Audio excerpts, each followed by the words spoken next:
Hello students, मैं तौफीक खान आपका अपनी क्लास में बच्चों बहुत बहुत स्वागत करता हूं। बच्चों, आज हम लोग उपसह संयोजन यौगिक पढ़ेंगे। ठीक है, तो ये हमारा नया लेसन यहां से स्टार्ट होने वाला है। उपसह संयोजन यौगिक, उप सह संयोजन यौगिक, कोऑर्डिनेशन कंपाउंड।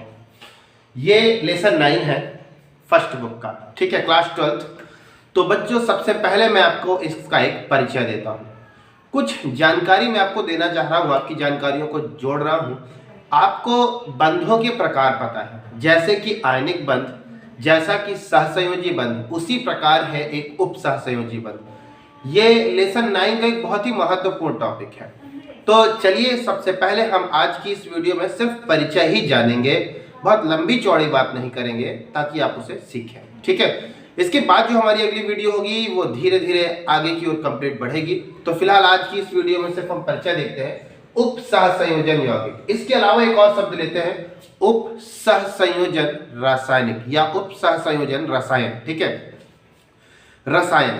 तो क्या है उप सहसंयोजन रसायन? ठीक है, तो इसकी परिभाषा होगी, क्योंकि जो भी लेसन आप पढ़ रहे हैं उसकी परिभाषा भी आप जाने।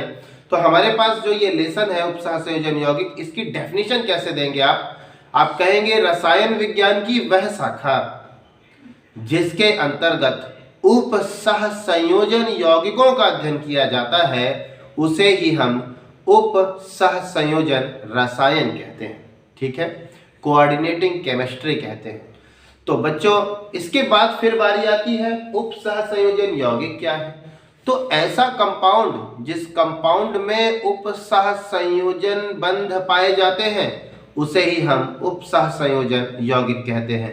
अर्थात उप सहसंयोजन यौगिक की अगर डेफिनेशन की बात करूं बच्चों, तो आप इसकी सीधी सी परिभाषा देंगे, वो यौगिक जिसमें उप सहसंयोजी बंध होता है उसे ही उप सहसंयोजन यौगिक कहते हैं। ठीक है, चलिए कुछ एग्जाम्पल लेते हैं, जैसे K4 FeCl का होल 6। ठीक है, इसका नाम पोटेशियम हेक्सासाइनोफेरेट। अभी फिलहाल आप इसके चक्कर में मत पड़िए, मैं आपको IUPAC नेमिंग सिखाऊंगा। अभी आप क्या देख रहे हैं, हमारे पास एक कंपाउंड है। ठीक है, इस कंपाउंड पे आप देखिए एक स्क्वायर जैसी संरचना, एक ब्रैकेट दिख रहा होगा ये।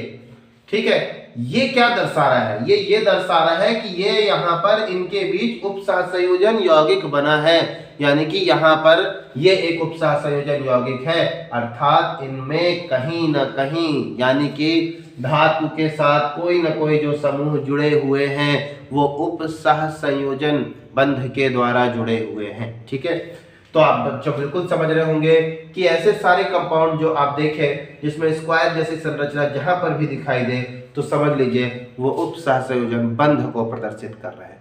उप सहसंयोजन बंध की जो खोज थी वो सेडविक तथा लॉरी नामक वैज्ञानिक ने की थी। चलिए आइए हम लोग समझते हैं क्या है उप सहसंयोजन बंध।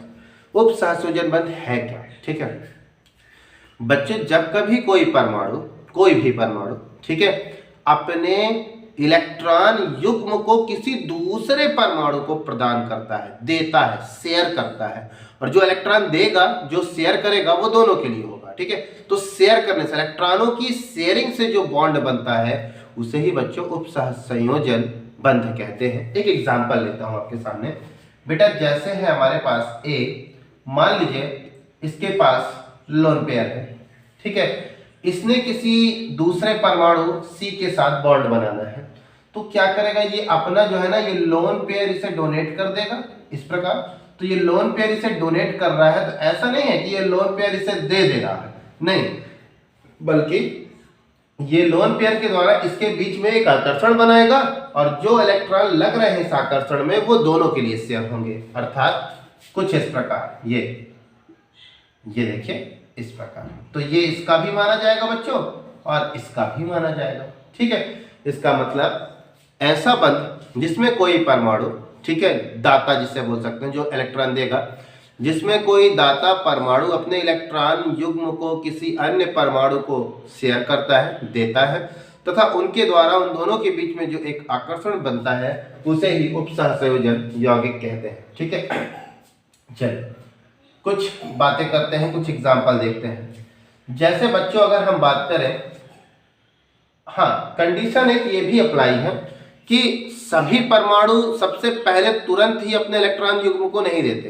पहले परमाणुएं करती क्या है बच्चों, पहले परमाणुएं जो होती हैं अपने अष्टक को पूरा करती हैं। जब अपने अष्टक को वो पूरा कर लेती हैं, उसके बाद अगर उसमें कोई लोन पेयर बच रहा है तो उसे ही वो शेयर करती हैं उप सहसंयोजन बंध के रूप में। जैसे हम एक एग्जाम्पल लेते हैं बच्चों, जैसे कि चलिए नाइट्रोजन लेते हैं, ये नाइट्रोजन।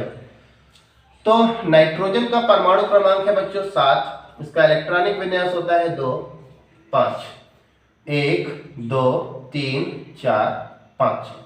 आप देख रहे हैं कि यहाँ पर अनपेयर्ड इलेक्ट्रॉन पहले 3 है, तो सबसे पहले जो संयोजकता है यानी जो अनपेयर्ड इलेक्ट्रॉन है वो पहले सबसे पहले बॉन्ड बनाएंगे। तो यहाँ से देखिए, मान लीजिए यहाँ पर मैं हाइड्रोजन जोड़ रहा हूँ, ये देखिए यहाँ पर इनके साथ बॉन्ड बन गया हाइड्रोजन के द्वारा।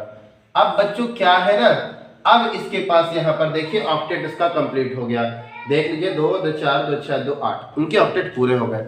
लेकिन अब यदि किसी दूसरे परमाणु को आवश्यकता पड़ती है इलेक्ट्रॉनों की, उसके पास इलेक्ट्रॉन नहीं है, वो बंध नहीं बना सकता, तो बेटा ये अपने जो लोन पेयर है उसे शेयर कर सकता है। जैसे एक एग्जांपल लीजिए BF3, ठीक है, BF3। तो B का मतलब है बोरान, बोरान का परमाणु क्रमांक है 5 2 3, तो 1 2 3।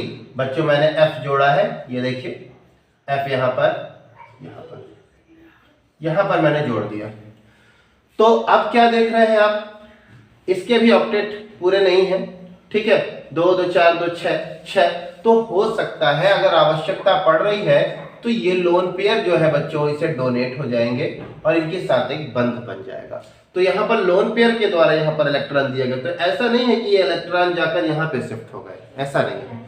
ये लोन पेयर के द्वारा इनके और इनके बीच में एक आकर्षण तैयार हुआ है, ठीक है, उसे ही उपसहसंयोजन बंध कहेंगे। ये शेयरिंग जो है, इस शेयरिंग में जो इलेक्ट्रॉन भाग लेते हैं वो दोनों के लिए होंगे, ठीक है। मतलब अगर एक छोटे से शब्द में कहूं तो जो लोन पेयर के या इलेक्ट्रॉन युग्म के द्वारा बंध बनते हैं वही उपसहसंयोजन बंध, ठीक है।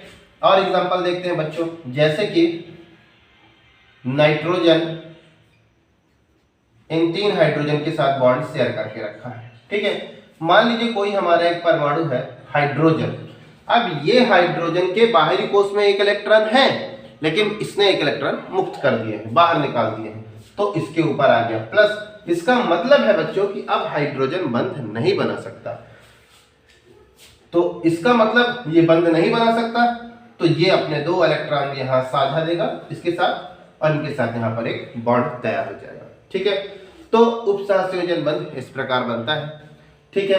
तो बच्चों ये तो थी थोड़ी सी कुछ जानकारी जो उपसहसंयोजन यौगिक से रिलेटेड थी। तो बच्चों एक बात और मैं बताना चाहूंगा कि जो भी हमारे ये इस प्रकार के आपके कंपाउंड देखने को मिलेंगे, वो कंपाउंड जो स्क्वायर या ब्रैकेट के अंदर होते हैं वो कभी आयनों में नहीं टूटते, बल्कि इसके इस साइड बाएं साइड या दाएं साइड अगर कोई भी समूह है तो वो आयनित हो सकते हैं। जैसे बच्चों अगर इसे हम आयनों में घोलने की कोशिश करें तो ये जो है हमारे पास ये कॉम्प्लेक्स, ये जो जटिल है, ये कभी भी आयनों में नहीं टूटता। इस साइड या उस साइड के समूह टूट सकते हैं। जैसे इसे आप तोड़ना चाहें तो देखिए K4 Fe Cn का होल 6, इसे अगर आप आयनों में तोड़ेंगे तो बनेगा बच्चों 4K+ और अंदर की चीजें आयनों में नहीं टूटेंगी, प्लस Fe Cn का होल 6 की घात या पावर में 4-, क्योंकि 4 धन आयन है तो 4 उधर ऋण आयन चले जाएंगे, ठीक है बच्चों। तो इस प्रकार देख रहे हैं आपके अंदर जो स्क्वायर के अंदर है वो आयनों में नहीं टूट रहा है, इसीलिए इसको कॉम्प्लेक्स भी कहते हैं, ठीक है, जटिल यौगिक भी कहते हैं। तो बच्चों ये तो था कुछ परिचय। उम्मीद है आपको छोटी सी क्लास समझ में आई होगी। धन्यवाद।